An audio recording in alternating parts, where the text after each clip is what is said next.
वचन के लिए जो पाठ मैंने चुना है वो पाया जाता है यिर्मयाह की पुस्तक उसका 29वां अध्याय उसके 1 पद से 9 पद तक। Book of Jeremiah chapter 29 verses 1 to 9। अब आज से हम एक नई सीरीज का आरंभ करेंगे। छोटी सीरीज रहेगी क्योंकि ये सीरीज केवल इस अध्याय पर ही आधारित रहेगी। यिर्मयाह उसके 29 अध्याय पर ये सीरीज आधारित रहेगी। हालांकि ये एक अध्याय है लेकिन इसमें बहुत सी ऐसी बातें हैं जिनको परमेश्वर इस वर्ष में सिखाना चाहता है।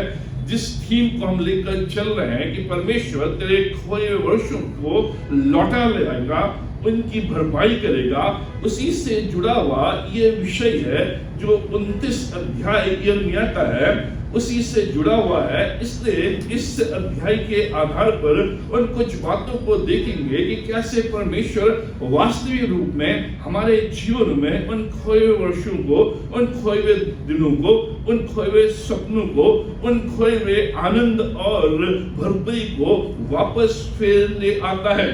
अब ये जो अध्याय है बड़ा जबरदस्त अध्याय है और इस अध्याय को हम देखेंगे और उन खंडों पर विचार करेंगे जो खंड वास्तविक रूप में हमारे जीवन से बातचीत करते हैं। अब जो सीरीज जिसको हम देखेंगे इस अध्याय के आधार पर, इस सीरीज का नाम है bloom where you are planted. जहां हो वहां फूलो फलो। परमेश्वर इस वर्ष हमसे अपने वचन के द्वारा, अपनी प्रतिज्ञा के द्वारा ये कहना चाहता है और ये प्रोत्साहन देता है कि जहां हो वहां फूलो फलो। Bloom where you are planted. जिस भी स्थान पर परमेश्वर ने तुम्हें रखा है, जिस भी जगह परमेश्वर ने तुम्हें प्लान किया है, जिस भी स्थान पर परमेश्वर तुम्हें ले गया है, भले वो स्थान कैसा भी क्यों ना हो, वो जगह कैसी भी क्यों ना हो, वो जॉब कैसी ही क्यों ना हो, वो चर्च कैसा ही क्यों ना हो, वो परिस्थितियां कैसी भी क्यों ना हो, लेकिन परमेश्वर कह रहा है कि मैं तेरे खोए वर्षों को लौटा दूंगा। इसलिए उन स्थानों में, उन जगहों में तुम फूलो फलो। और ये परमेश्वर का वचन इस अध्याय के द्वारा हमारे सामने रखता है। अब जो ये अध्याय है, इस अध्याय को हम इसलिए जानते हैं क्योंकि इसका जो एक पद है वो काफी फेमस है और कईयों को इस वर्ष ये पद प्रतिज्ञा के रूप में भी मिला होगा। और इसलिए जो हम यिर्मयाह का 29वां अध्याय है, इस पद को हम स्मरण करते हैं क्योंकि बार बार ये पद हमारे सामने आता है और बार बार हम इस पद को स्मरण करते हैं। इसके द्वारा आशीष मिलती है। वो 11वां पद, 11वां पद, क्योंकि यहोवा की ये वाणी है कि जो कल्पनाएं मैं तुम्हारे विषय करता हूं उन्हें मैं जानता हूं, वे हानि की नहीं वरन कुशल ही की हैं, और अंत में तुम्हारी आशा पूरी करूंगा। अब हम केवल इस पद को जानते हैं और इस पद के आधार पर इस अध्याय को जानते हैं और इसी पद को हम देखते हैं, लेकिन इस पद के पीछे और ये जो पूरा चैप्टर अध्याय है, इसके पीछे बैकग्राउंड है। उस बैकग्राउंड को जब तक हम नहीं समझेंगे तब तक हम इस अध्याय को और जो प्रतिज्ञाएं परमेश्वर ने दी है कि जहां हो वहां फूलो फूलो, हम समझ नहीं पाएंगे कि ये कैसे है।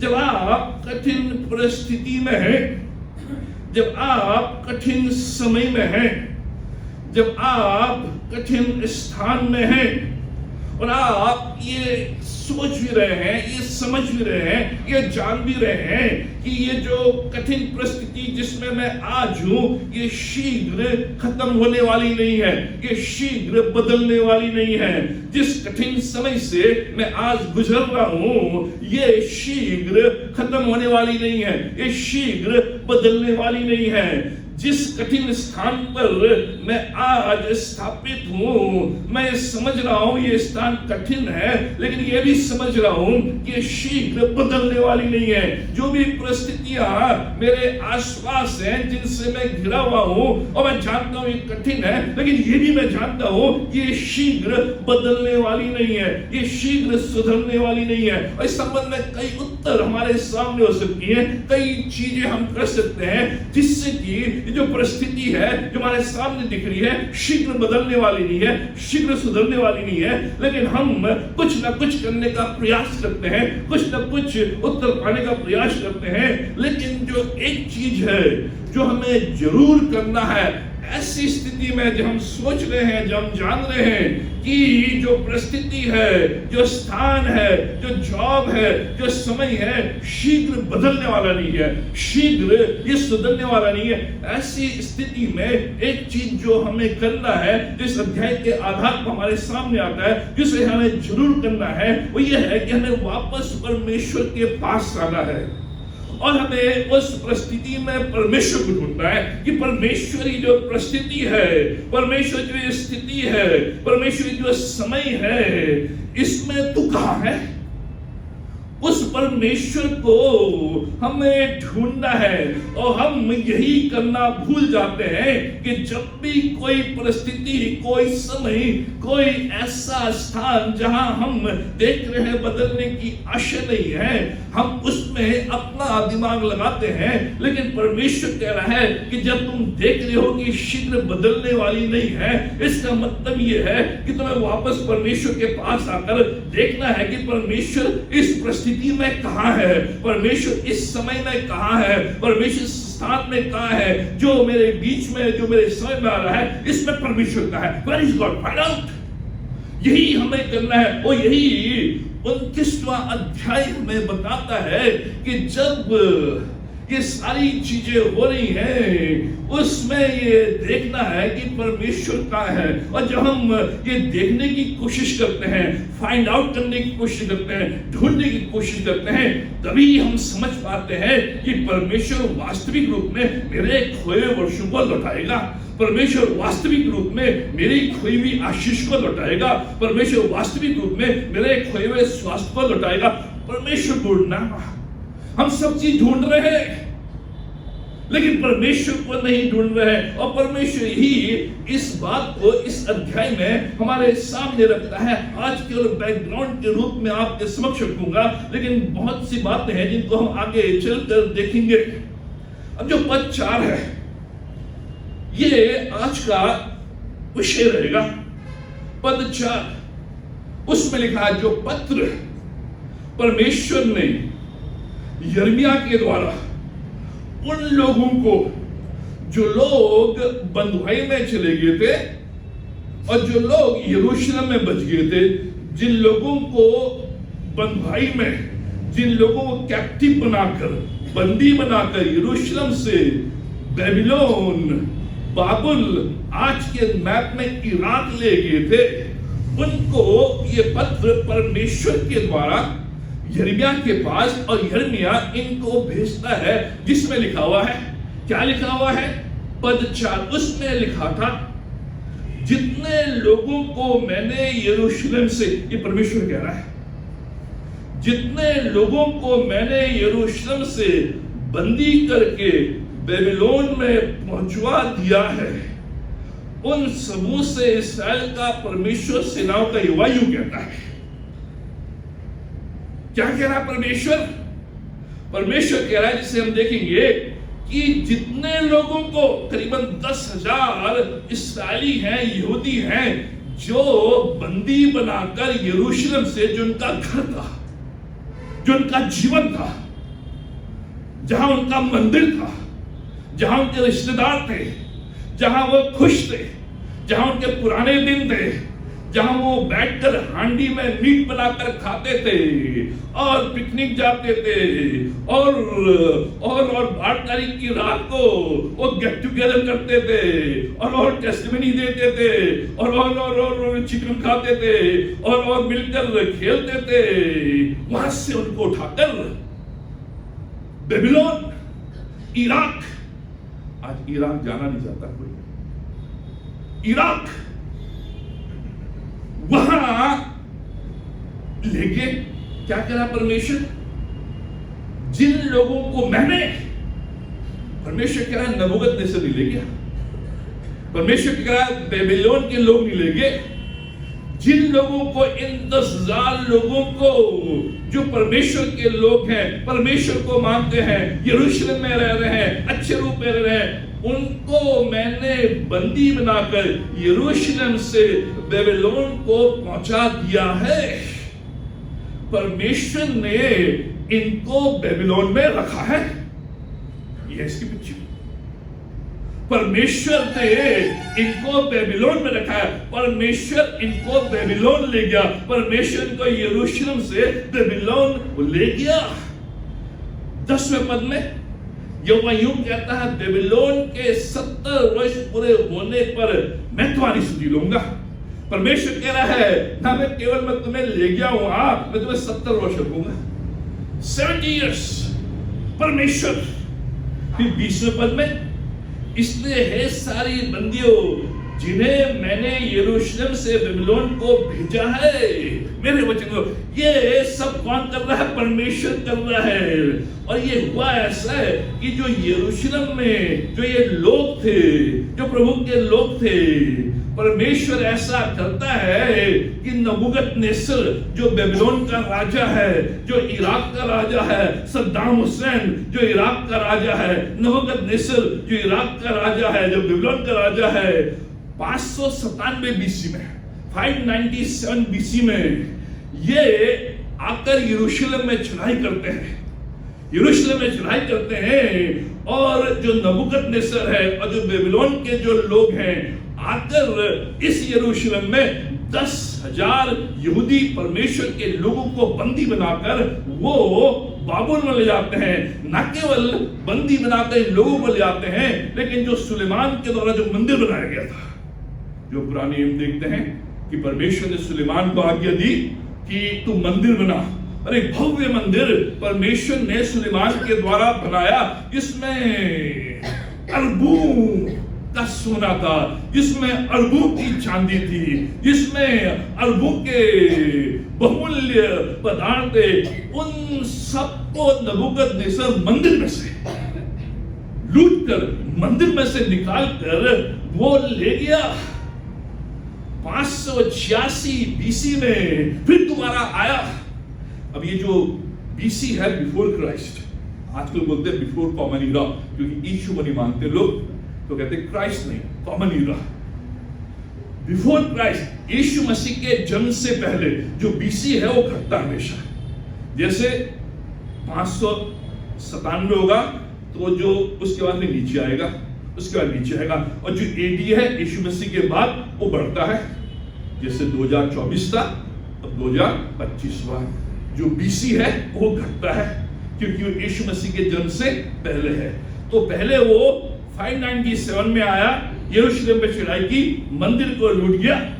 फिर वो दोबारा आया 586 में, 586 में पूरे शहर को, यरूशलेम के पूरे शहर को जलाकर उसने राख कर दिया। ये यरूशलेम जो शहर है, ये परमेश्वर का नगर है, ये परमेश्वर का शहर है, ये परमेश्वर के लोग रहते हैं। न केवल उसने पूरे शहर को जलाकर राख कर दिया, न केवल वो मंदिर में से सामान लूट कर ले गया, लेकिन मंदिर को पूरा जला दिया। जो सुलेमान का मंदिर था, जो परमेश्वर के निगरानी में बना था, ऐसा मंदिर, ऐसा जो भवन है, आज तक कोई भी आर्किटेक्ट बना नहीं पाया। उसको जला दिया और पूरे शहर को उसने बर्बाद कर दिया, खंडर कर दिया। और ये लोग वहां पहुंच गए थे, एक तो पहले से दुखी थे कि बाबुल में है, सद्दाम के अधीन है, कभी भी गोली मार देता है, बहुत क्रूएल है, बहुत क्रोधित है, बहुत ही दुष्ट है। वहां भोजन की व्यवस्था ठीक नहीं, रहने की व्यवस्था ठीक नहीं, वहां कोई भी ऐसी बात नहीं जिससे वो खुश हो। यहां तक कि उनके लिए वहां मंदिर भी नहीं जहां वो परमेश्वर की आराधना कर सके। अब 586 में वो सुनते हैं कि जिस मंदिर की आशा में वो लोग जी रहे थे कि वापस जाएंगे और उस मंदिर में आराधना करेंगे, उस मंदिर में वो परमेश्वर को भेंट जाएंगे, वो मंदिर भी जलाकर राख कर दिया। They felt abandoned. उन्होंने महसूस किया, उन्हें लगा कि परमेश्वर ने हमें त्याग दिया है। उन्हें लगा रिजेक्टेड, उन्हें तिरस्कृत कर दिया है। अब वो किसी लायक नहीं है, उनको समाज से अलग कर दिया है, परमेश्वर की दृष्टि से अलग हो गए हैं। They felt unloved.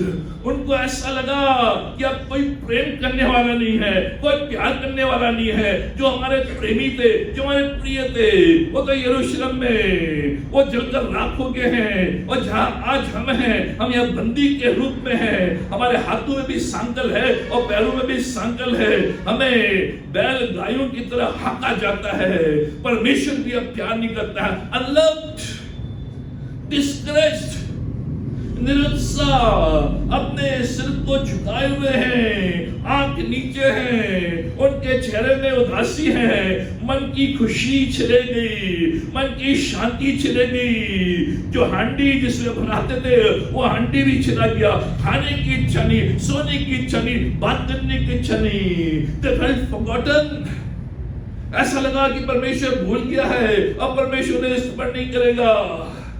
They felt condemned. ऐसा लगा कि परमेश्वर ने उनको दोषी ठहराया है। हम सभी कभी न कभी ये फील करते हैं।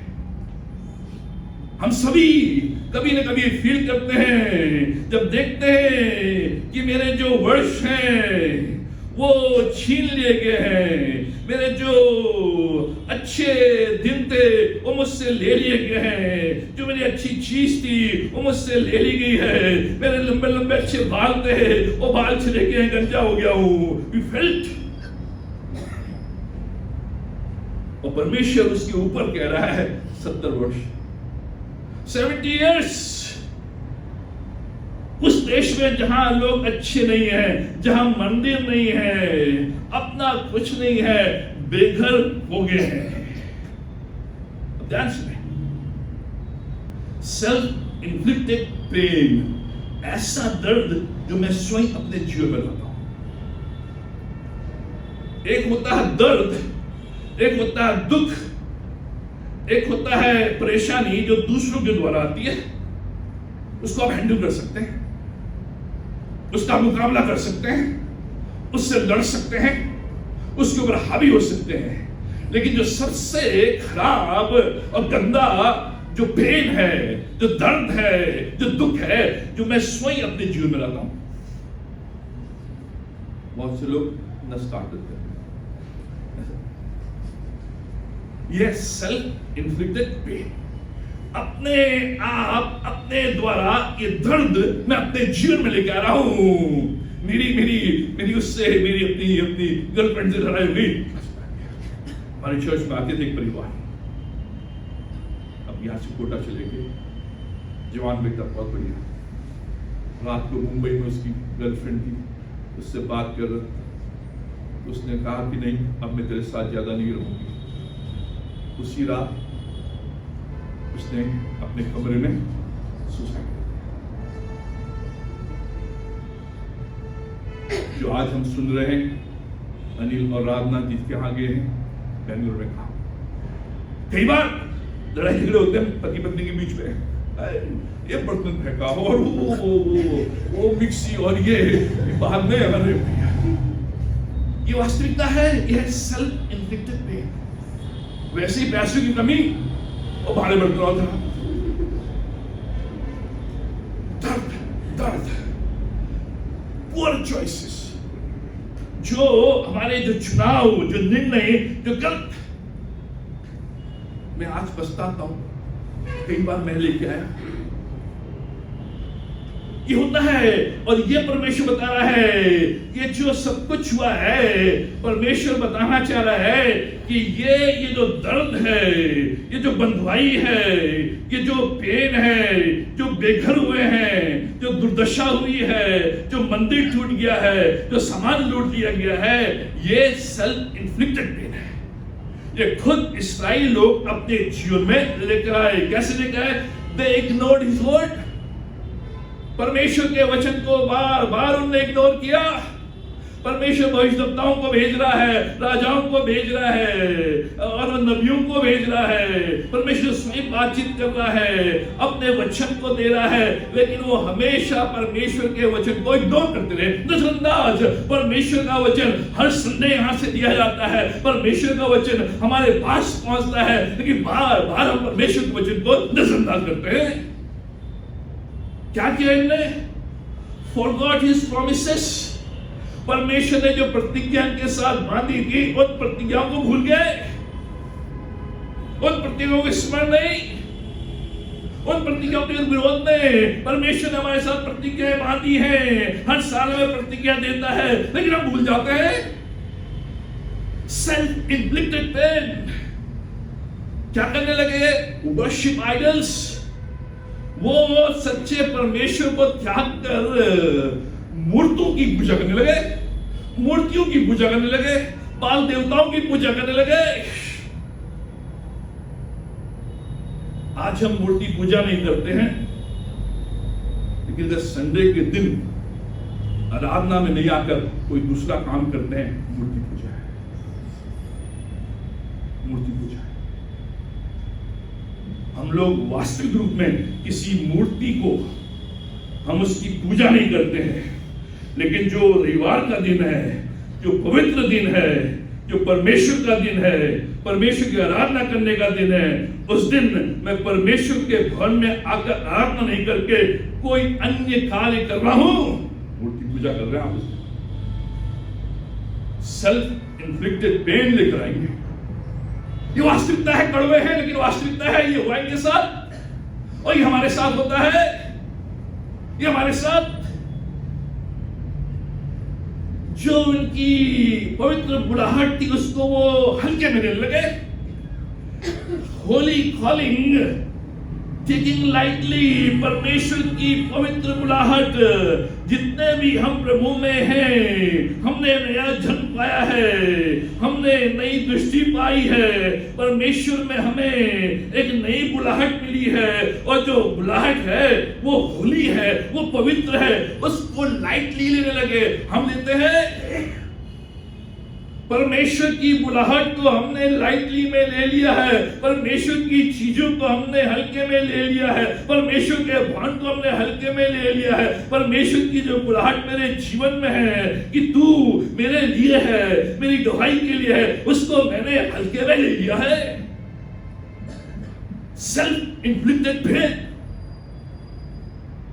जानबूझकर बुराई के पीछे ये लोग जानबूझकर, परमेश्वर कह रहा बुराई से दूर रहो, बाल देवताओं से दूर रहो, बुरे लोगों से दूर रहो, दुष्ट राजाओं से दूर रहो, लेकिन बार बार जानबूझकर बुराई के पीछे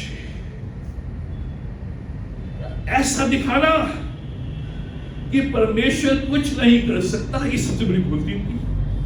ये लोग ऐसे चल रहे थे, ऐसे दिखा रहे थे, परमेश्वर क्या कर सकता है मेरा? He can't do anything। सबसे बड़ी भूल जो मैं अपने जीवन में करता हूं ये कि जब मैं ये सोचता हूं कि परमेश्वर मेरा क्या कर सकता है, परमेश्वर मेरा क्या करेगा, तभी तो हम हल्के में लेते हैं। हम उसी व्यक्ति को हल्के में लेते हैं जिसके विषय में सोचते हैं ये क्या करेगा, ये क्या कर सकता है, उसी को हम हल्के में लेते हैं। लेकिन जो व्यक्ति भारी है, जिसलिए हम जानते हैं ये बॉस है मेरा, ये मुझे कभी भी निकाल सकता है, मेरी तनख्वाह काट सकता है, मुझे लीव दे रहा, हम उसको हल्के में नहीं लेते। लेकिन जिसको हम सोचते हैं कि कुछ नहीं करता, परमेश्वर को, मित्रों आज हमने परमेश्वर को हल्के में ले लिया है। कैसे हल्के में ले लिया है?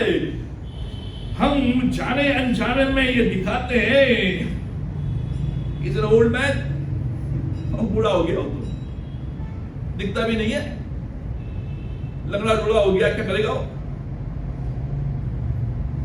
परमेश्वर सेल्फ इन्फ्लिक्टेड पेन। सबसे बड़ी भूल।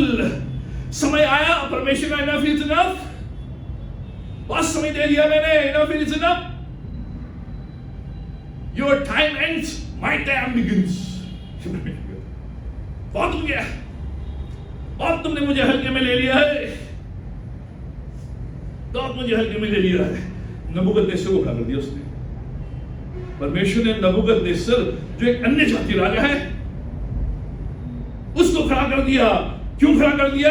अपने लोगों को दिखाने के लिए कि परमेश्वर कुछ भी कर सकता है, किसी को भी खड़ा कर सकता है, जिससे कि हमारे दिमाग ठिकाने आ जाए, हमारा जो सोच है वो सही रास्ते में आ जाए। नबूकदनेस्सर को खड़ा कर दिया, दुष्ट राजा को। हालांकि बाद में परमेश्वर जिनको खड़ा करता है अपने लोगों को उनके दिमाग ठिकाने आने के लिए, उनको बाद में पनिश भी करता है। बाद में इसको पनिश किया नबूकदनेस्सर को, जानवर बन गया। अपने बाइबल में, मेरे नहीं, बाइबल में ये राजा, ये हाथ पैर जानवर चलते हैं, चलने लगा, जंगल में जाने लगा। राजा जंगल में जाके घास खा रहा है और फिर सुबह वो आ रहा है वो इराक में और वो जानवरों की तरह आ रहा है, लोग हंसने शुरू कर। ये क्या परमेश्वर बाद में किया, लेकिन अभी उसको इस्तेमाल कर रहा है ताकि उसके लोग समझ गए। हम सोचते हैं परमेश्वर हमारी आशाओं के अनुसार नहीं कर रहा है। जब भी हम इन परिस्थितियों से घिरते हैं, जब परिस्थितियां जो हमें दिख रही है कि ये शीघ्र बदलने वाली नहीं है, समय बदलने वाला नहीं है, स्थान बदलने वाला नहीं है, उस समय हम यह सोचते हैं कि परमेश्वर हमारी आशाओं के अनुसार नहीं कर रहा है। यह हम सोचते हैं, क्योंकि हमें ऐसा सोचना चाहिए हम परमेश्वर की आशाओं के अनुसार नहीं कर रहे। वो हमें सोचना चाहिए कि मैं परमेश्वर के एक्सपेक्टेशन को मीट नहीं कर रहा हूं। हम सोचते हैं कि परमेश्वर मेरी एक्सपेक्टेशन को मीट नहीं कर रहा है। मेरी परमेश्वर से बड़ी आशा थी, मेरे परमेश्वर से बड़ी मांग थी, मैं परमेश्वर से बहुत एक्सपेक्ट कर रहा था, लेकिन परमेश्वर ने नहीं किया। लेकिन इसके ठीक में परमेश्वर कह रहा है, ये सोचो कि मैं परमेश्वर के एक्सपेक्टेशंस को मीट नहीं कर रहा हूं, उसके वचन को मैं नजरअंदाज कर रहा हूं, उसकी प्रतिज्ञाओं को मैं भूल रहा हूं, संडे की आराधना को नजरअंदाज कर रहा हूं, उसकी कॉलिंग को मैं लाइटली में ले रहा हूं, जानबूझकर बुराई के पीछे जा रहा हूं और मैं ऐसा एक्ट कर रहा हूं। God is an old man, वो कुछ नहीं कर सकता। इस जो दर्द हम अपने द्वारा लाते हैं वो गहरे होते हैं, दुखदाई होते हैं, निकलते नहीं जल्दी। जो दूसरे ने दिए दर्द आपको, वो दर्द हील हो जाएंगे, लेकिन जो दर्द आप अपने जीवन में खुद लेकर आते हैं वो दर्द जल्दी हील नहीं होते हैं, वो जल्दी सुधरते नहीं है। जो दर्द अपने द्वारा लाते हैं गहरे और दुखदाई, कैसे? मेकिंग अ स्टूपिड मिस्टेक, बेवकूफी का काम करना, बेवकूफी का काम। क्या देखूंगा? गुस्सा आया, कोई तुमने तोड़ दिया, स्टूपिड मिस्टेक। वो कौन तोड़ दिया? अब बैठे हुए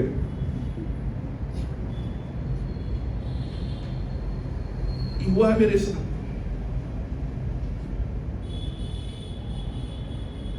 ये वास्तविकता है। आपने फोन नहीं तोड़ा, कुछ और तोड़ दिया। Stupid mistakes. और उसके द्वारा पत्नी से लड़ाई हुई, जाके दो बोतल खरीदा लिए, 2 बोतल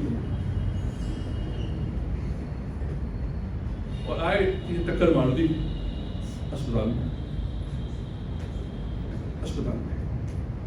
एक आते थे ऑटो लेकर, ये जो अपने जो मैं पेड़ मंगाता हूँ तो पेड़ ऑटो में लेकर आता था। तो एक दिन आया तो सुबह सुबह उसने पी थी, पिए दारू पी। क्यों पीते हो? तो पत्नी लड़ाई करती है। तो पत्नी लड़ाई करती है तो दारू पियोगे? कुछ दिन बाद छोड़ दी उसने। वास्तविकता है यह है स्टूपिड मिस्टेक्स जो हमारे जीवन में होते हैं बार बार, जिनके द्वारा ये जो दुख, उसके बाद दुख वगैरह, अपनी पत्नी से लड़ाई कर ली, ये कर लिया, वो कर लिया, और बाद में बैठे हुए 2 दिन खाना नहीं मिला।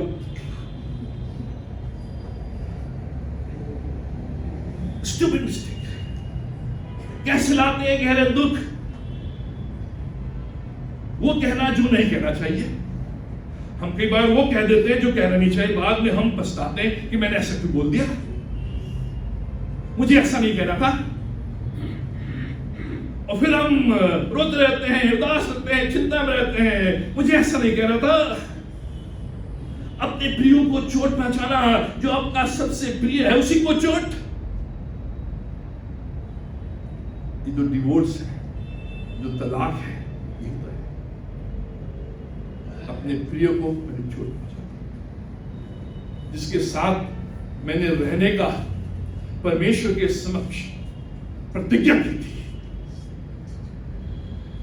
आज उसी के को मैं कोर्ट में घसीट रहा हूं, थाने में घसीट रहा हूं। बुरी बुरी बात, प्रियो को चोट, बच्चों को चोट, अपने सगे संबंधियों को चोट, ट्रस्ट ब्रेक कर दिया। जिस पर मैंने भरोसा रखा था उसी ने मेरे भरोसे को तोड़ दिया। चोट, अपने विवेक के विपरीत काम करना। जो कॉन्शियंस है, जो विवेक है, आपका विवेक हमेशा बताता है क्या सही है क्या गलत है, लेकिन हम हमेशा अपने विवेक के विपरीत काम करते हैं। विवेक कह रहा है ये रास्ता सही है, लेकिन हम उसमें नहीं जाते हैं। ठीक अपने विवेक के विपरीत बार बार गलती करना, बार बार एक चीज को बार बार सॉरी कहना, फिर वही करना। कहते हैं सॉरी मॉम, अब नहीं करूंगा, फिर वही, सॉरी सर, अब नहीं करूंगा, फिर वही। ये चोट, ये सेल्फ इन्फ्लिक्टेड पेन है। प्रतिज्ञा करते हैं अच्छा करने की, ही में पूरा कर रहे, सब आज के बाद मैं नहीं करूंगा, फिर वही। अपने स्टैंडर्ड के अनुसार नहीं चला, जो स्टैंडर्ड आपने सेट किए हैं। जनवरी 1 को जो आपने अपने लिए नॉर्म्स रखे हैं, जो आपने स्टैंडर्ड रखे हैं, जो बाउंड्री आपने बनाई है, जो रेजोल्यूशन आपने लिए हैं, एक हफ्ते के बाद विफल। जो आपने स्टैंडर्ड,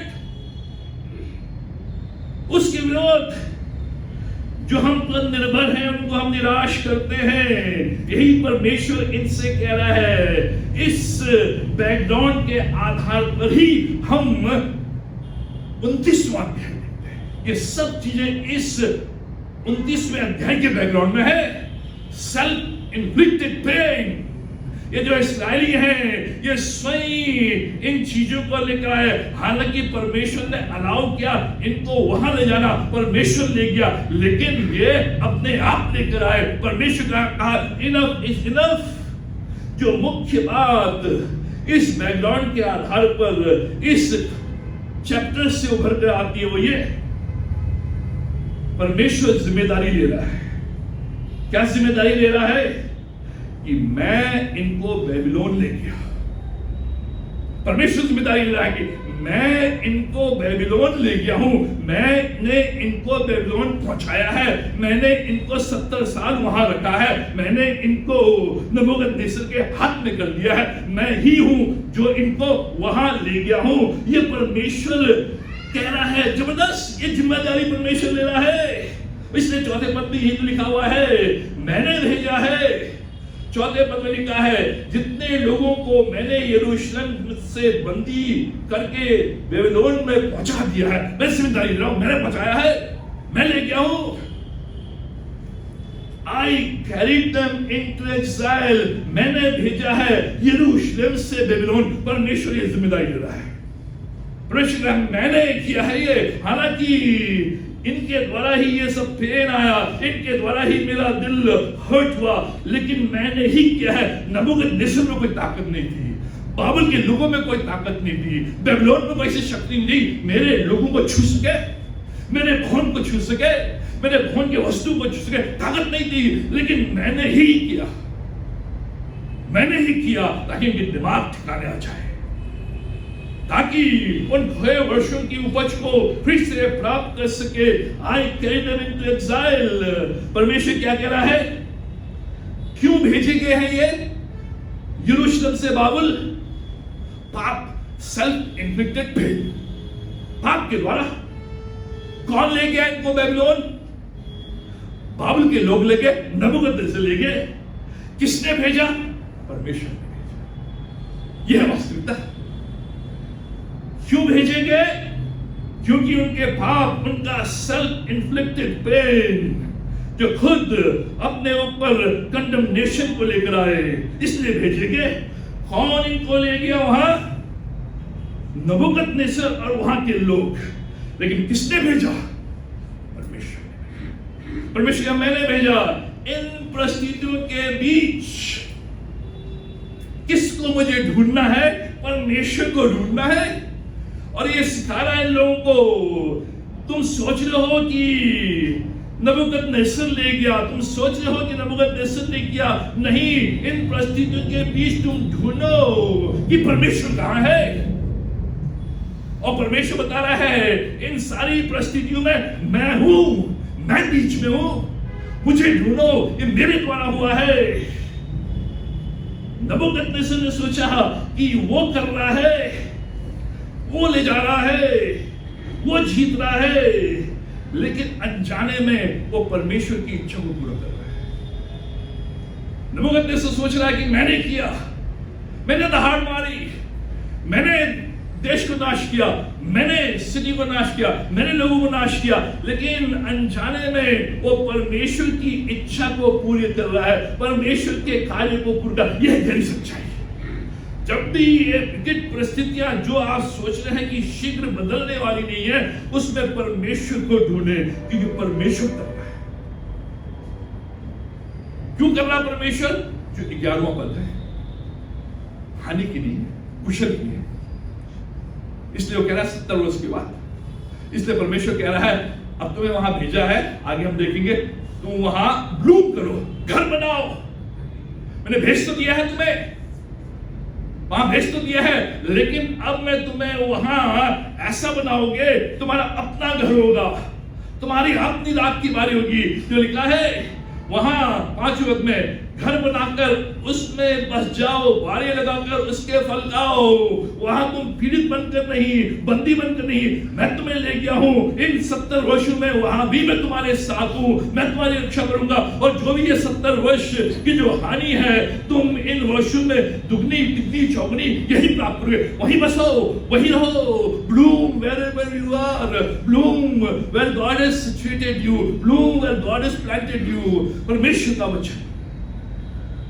इसलिए परमेश्वर ले गया, इसलिए परमेश्वर ने रखा, इसलिए 70 वर्ष परमेश्वर ने रखा।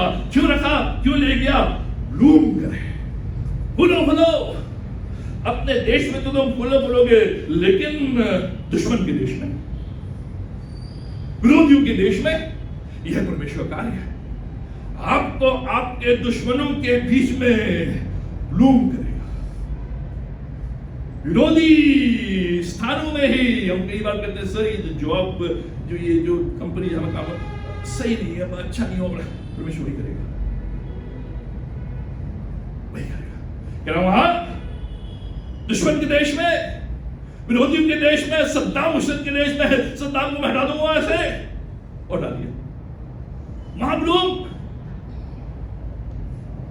कुछ बातें कैसे इस खंड के आधार पर परमेश्वर चाहता है कि हम फूले फले वहां जहां परमेश्वर ने हमें रखा है, जहां हम सोच रहे हैं कि शीघ्र स्थिति बदलने वाली नहीं है, शीघ्र परिस्थिति बदलने वाली नहीं है, शीघ्र समय बदलने वाला नहीं है, शीघ्र स्थान बदलने वाला नहीं है, शीघ्र मेरी जॉब बदलने वाली नहीं है, शीघ्र मुझे मेरी तनख्वाह बदलने वाली नहीं है। उस स्थान में कुछ बातों को केवल आउटलाइन के रूप में, आज केवल बैकग्राउंड के रूप में। ये पूरा जो बैकग्राउंड है, इस बैकग्राउंड के आधार पर ही ये जो 29वां अध्याय है उसको हम समझ सकते हैं। पहली बात, good theology can save your life. अच्छा ज्ञान आपको बचा सकता है। जो अच्छी थियोलॉजी है, जो अच्छा ज्ञान है, जो आत्मिक ज्ञान है, वही आपको ऐसी परिस्थिति में बचा सकता है। परमेश्वर कह रहा है तुम बेबीलोन में हो और 70 वर्ष तक रहोगे। परिस्थितियां शीघ्र बदलने वाली नहीं है। तुम सोच रहे होगे कि 1 वर्ष में चले जाएंगे, 2 वर्ष में नहीं, 70 वर्ष शीघ्र बदलने वाली नहीं है। लेकिन कैसे तुम इन 70 वर्षों में जो स्थिति शीघ्र बदलने वाली नहीं है, कैसे तुम अपने आप को बचा सकते हो, कैसे तुम अपने आप को सेव कर सकते हो, कैसे तुम ब्लूम कर सकते हो, कैसे तुम प्लांट कर सकते हो, कैसे तुम प्रॉस्पर कर सकते हो, कैसे तुम प्रिवेल कर सकते हो। गुड थियोलॉजी, अच्छा ज्ञान, आत्मिक ज्ञान, अच्छी मेडिसिन। तभी हम अच्छे डॉक्टर को ढूंढते हैं। सर इसकी मेडिसिन लगती है,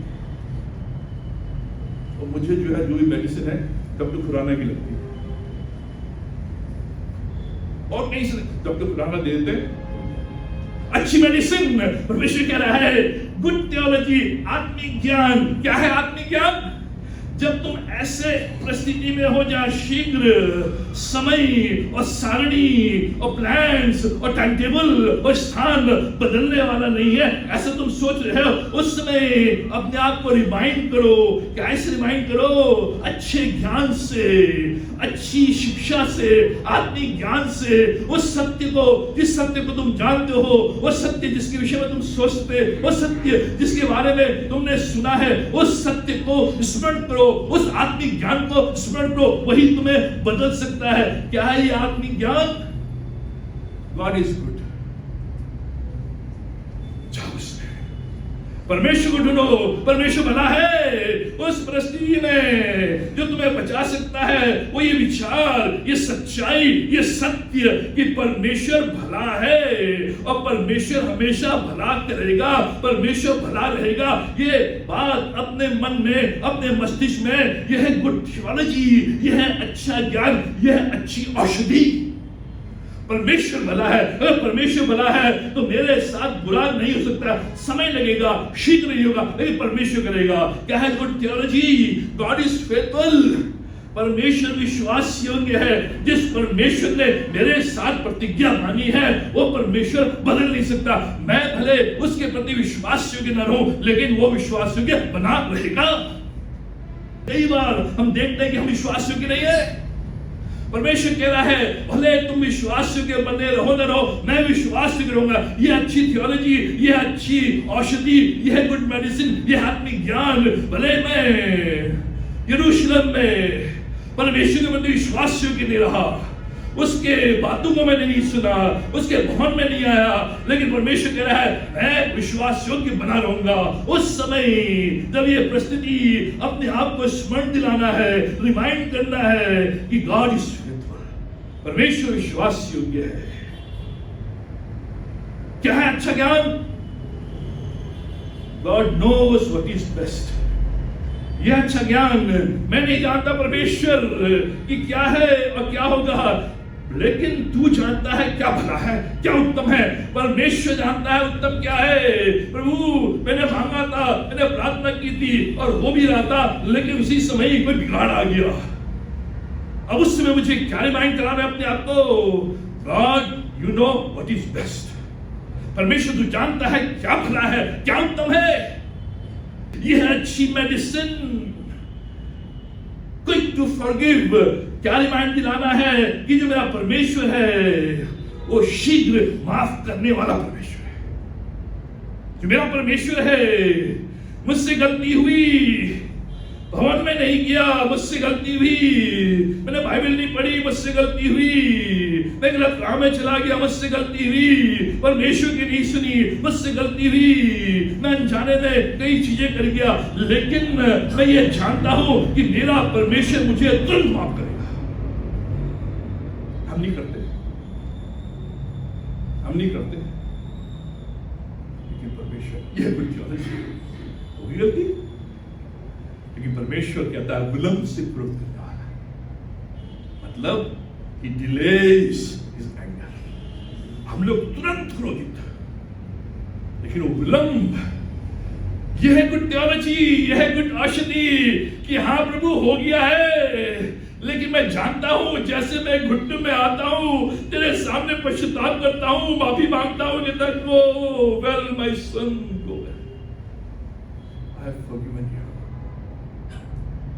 तेरे पापों को मैंने इतने दूर कर दिया है जितना पूरब से, इसकी दूरी कोई नहीं करता।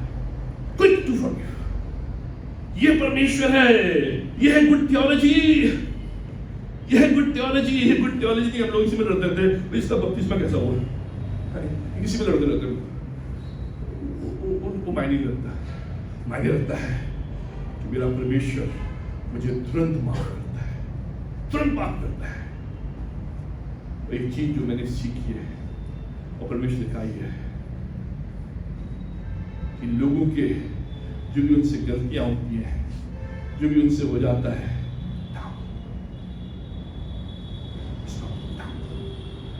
हम उजागर करते हैं, हम बताते हैं, अरे कवर इट, आपकी बात और कोई न जाने। ये परमेश्वर होता है।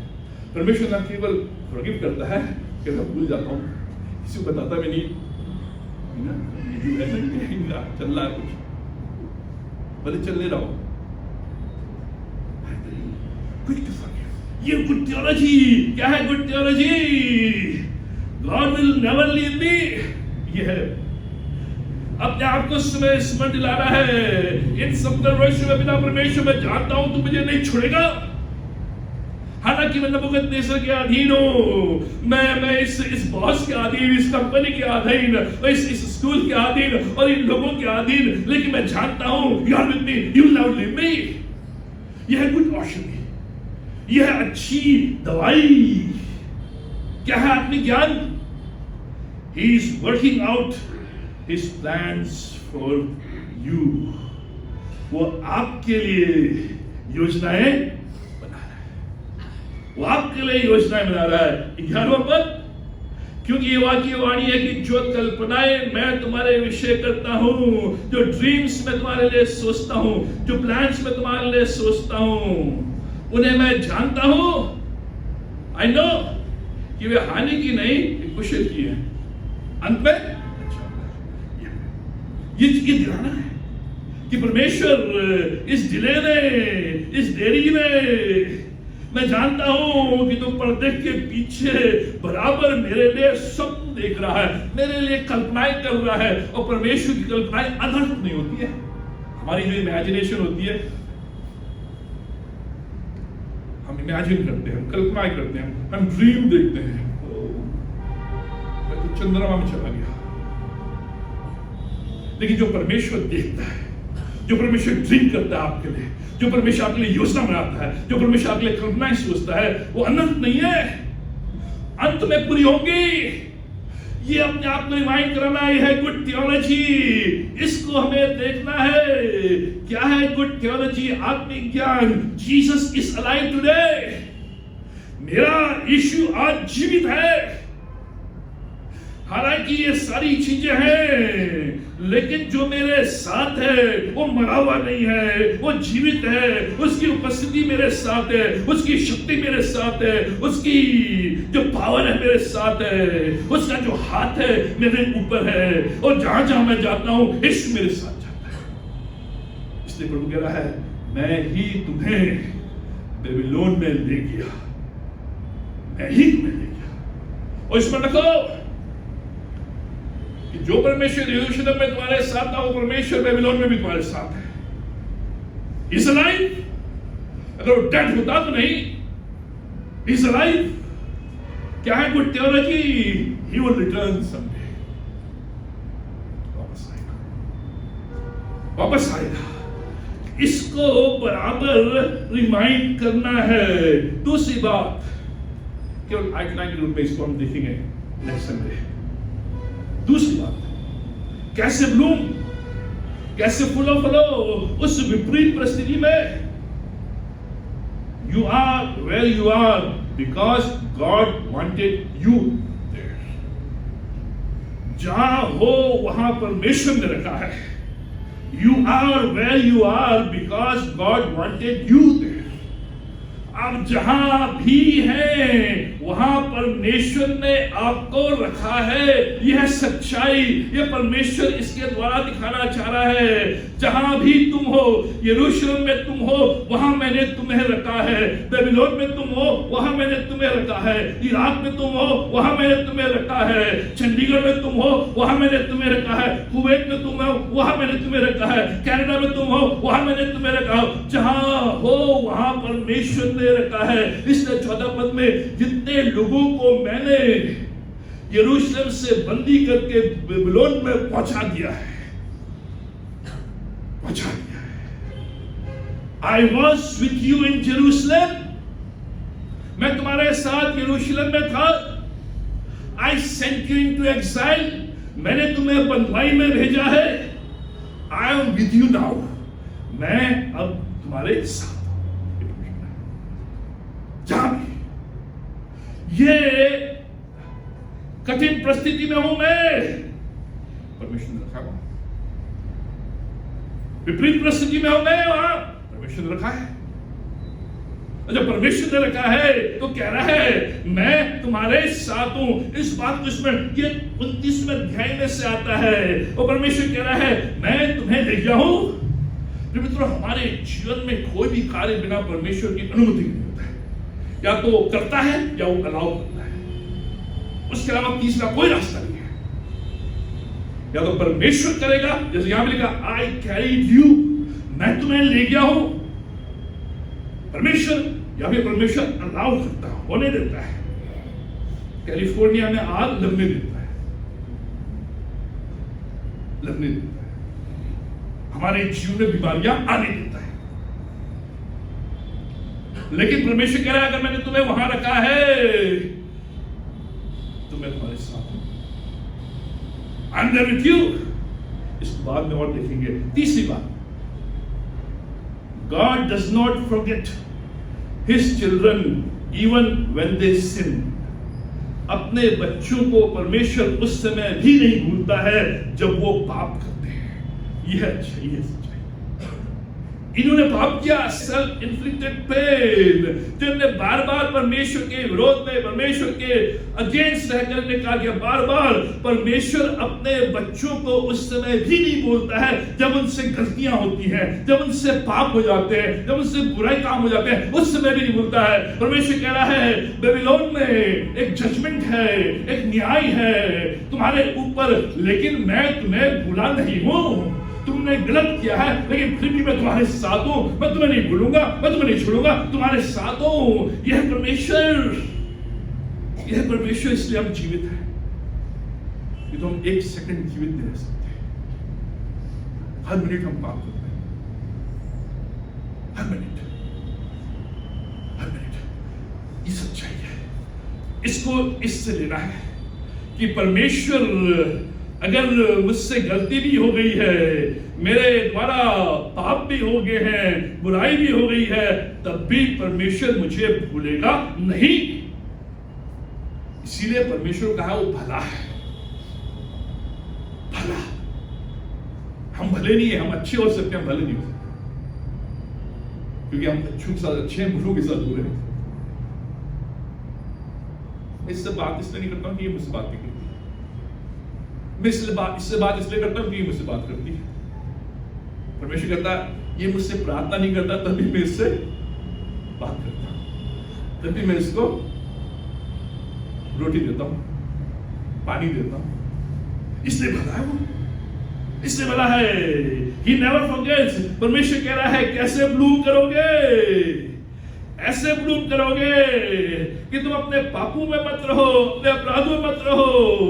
परमेश्वर तुम्हें भूला नहीं है, उसने रिजेक्ट नहीं किया है, वो तुम्हारे साथ है। 10वें पद में लिखा है, 10वें पद में यहोवा यूं कहता है बेबीलोन के 70 वर्ष पूरे होने पर मैं तुम्हारी सुधि नहीं बोला हूं, सुधी लूंगा, रिमेंबर, नहीं बोला हूं। चौथी बात, a word of hope, a word of hope, आशा की किरणें। परमेश्वर इस बीच, इन सारी परिस्थिति के बीच आशा की किरणें देता है। ये जो आशा वाले वचन है वो उनको देता है जो पत्र परमेश्वर ने भेजा है, इस लव लेटर जो पत्र भेजा है, उस पत्र में उनको बताया भी है कि मैं ले गया हूं, मैंने किया है, सब कुछ किया है, लेकिन उसके बीच में आशा की किरण, उसके बीच में वर्ड ऑफ होप परमेश्वर देता है। क्या है वर्ड ऑफ होप? 11वें पद में जो हमने पढ़ा, यह वर्ड ऑफ होप, क्योंकि यहोवा की वाणी है कि जो कल्पनाएं मैं तुम्हारे विषय में करता हूं, ये सोच रहे हैं परमेश्वर ने हमारे विषय में कल्पना ये की कि बेबीलोन में भेज दे। ये परमेश्वर कह रहा नहीं, वो एक पार्ट है, उस कल्पना का एक पार्ट है, लेकिन अधूरा है। वो एक पार्ट है, जो कल्पनाएं मैंने तुम्हारे विषय करता हूं, मैं उन्हें जानता हूं। परमेश्वर पहले से ही अपना होमवर्क कर लेता है, पूरा होमवर्क कि क्या है, पूरा होमवर्क मैं जानता हूं। क्या जानता हूं? कि वे हानि के नहीं है। ये 70 वर्ष तुम्हारे हानि के नहीं है। I will repair, you will recover, I will restore. तुम वहां भी घर बनाओगे, और यरूशलेम में तो है ही। Summer vacation and winter vacation, पहाड़ों में एक घर और प्लेन्स में एक घर। जब गर्मी हो नैनीताल चले गए, जब ठंडा हो जयपुर आ गए। ये परमेश्वर कह रहा है डबल, जो हम देख रहे थे कि परमेश्वर डबल देता है। लिखा इसमें, फुल ऑफ करो, वहां तुम्हारी बारियां हो गई, तुम्हारा है, अब तुम्हारी ड्यूअल सिटीजनशिप हो गई है सर, ओसीआई मिल गया है। जिनको ओसीआई मिलता है, निशानियां, वो अमेरिका में भी घर बना सकते हैं, यहाँ भी घर बना सकते हैं, वहां भी जॉब कर सकते हैं, यहाँ भी जॉब कर सकते हैं, वहां भी रह सकते हैं, यहाँ भी दोनों जगह। ये परमेश्वर कर रहा है, ये हानि की नहीं है, ये प्लान्ड है। You will have winter house and summer house, और फिर उसको एबीएनबी बोलते हैं, क्या बोलते हैं, उसमें दे दोगे जब भी जाओगे, किराए में दे दोगे। ये परमेश्वर कह रहा है हानि की नहीं है, 11वें पद में कुशल की है, अंत में मैं तुम्हारी आशा पूरी करूंगा। ये वर्ड ऑफ होप, पूरी करूंगा आशा। भले तुम ना देख पाओ, लेकिन तुम्हारे बच्चे देखेंगे। 70 वर्ष तो बॉस से जो थे वो मर गए, लेकिन उनके जो बच्चे आए सर ओसीआई मिल गया। जो मैं इराक में भी हूं और मैं यरूशलेम में भी हूं। तुम्हारे कोई वर्ष 14वां पद, मैं तुम्हें मिलूंगा, जब पुकारोगे मैं तुम्हें मिलूंगा। यहोवा की वाणी है, और बंधुआई से लौटा ले आऊंगा। यह आशा इसमें, बंधुआई से लौटा ले आऊंगा, और तुमको उन सब जातियों और स्थानों में से जिनमें से मैं तुमको जबरन निकाल दिया है, और तुम्हें इकट्ठा करके इस स्थान में लौटा ले आऊंगा जहां से मैंने तुम्हें बंदी करवा के निकाल दिया था। परमेश्वर कह रहा है मैंने जबरन निकाला तुम्हें यहां से, लेकिन मैं कह रहा हूं वापस तुम्हें उसी स्थान में लेकर आऊंगा। What a hope! जब आप परमेश्वर को ढूंढेंगे उन परिस्थितियों में जहां आप देख रहे हैं कि शीघ्र खत्म होने वाली नहीं है, ये तो लॉन्ग टर्म बिजनेस है। अगर उसमें आप परमेश्वर को ढूंढेंगे तो परमेश्वर की होप, ये वचन आपके पास आएंगे। मैं निकाल रहा हूं, मैं लौटा लाऊंगा, मैं पूरा करूंगा, मैं रिकवर करूंगा, मैं रेस्टोर करूंगा, मैं रिन्यू करूंगा, मैं रिपे करूंगा विद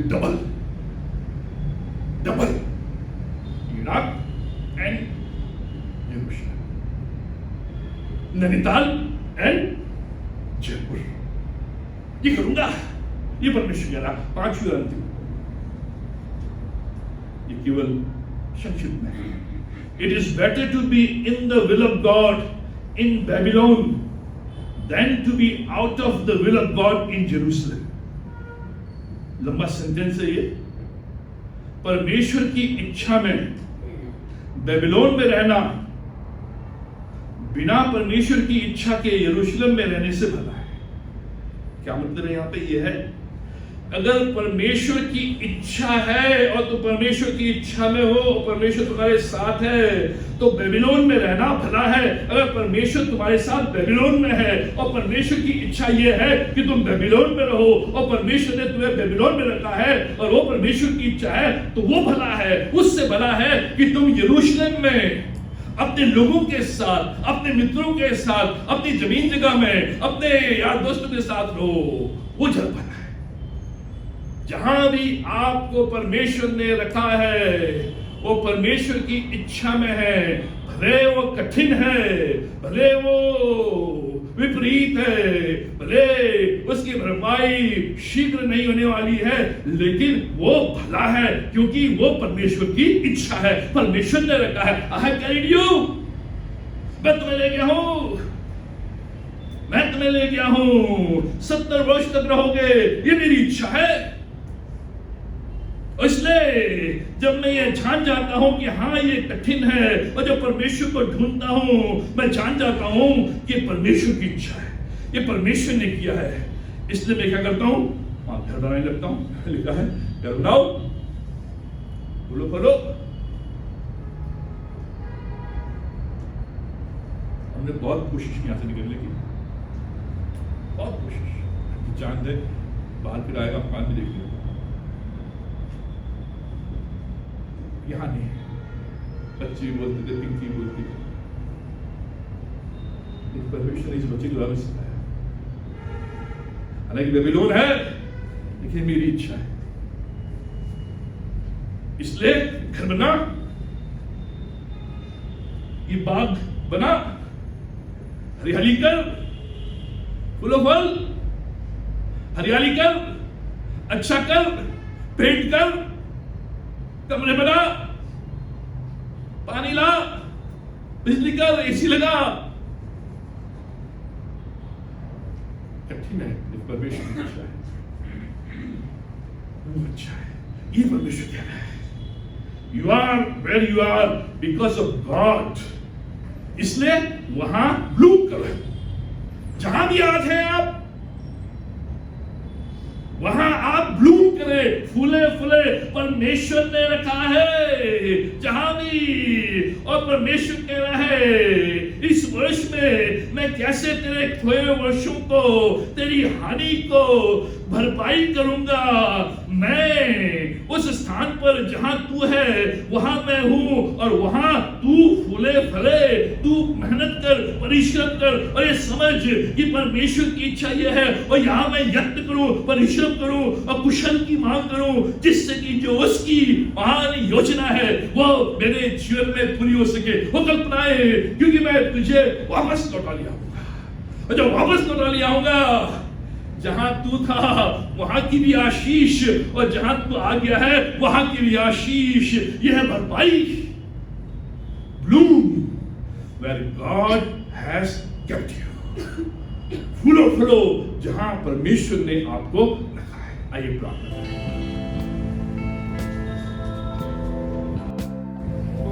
हमारे महान विश्व शक्तिमान परमेश्वर पिता,